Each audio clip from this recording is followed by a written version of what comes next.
Nā koutou e te whānau. Today's video is a bit of a request from Maya on how to tell time in te reo Māori. It's not the traditional divisions of time, it's more time to do with the clock. So check out these kupuhau first and then we'll get into it. Taima. Wow. Haora. Miniti.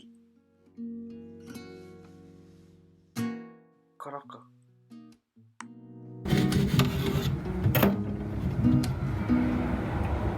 Haurua.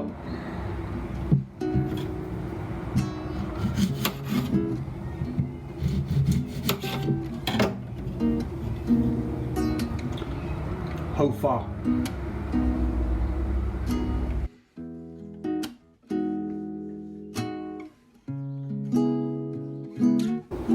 So the basic premise is that big hand pointing to the 12 would say toru karaka. So refer to minutes, rima miniti I te toru, I being past, te kau miniti I te toru karaka. This one here,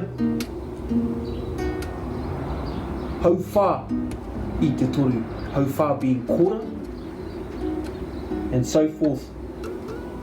That being half past, we use haurua, half past.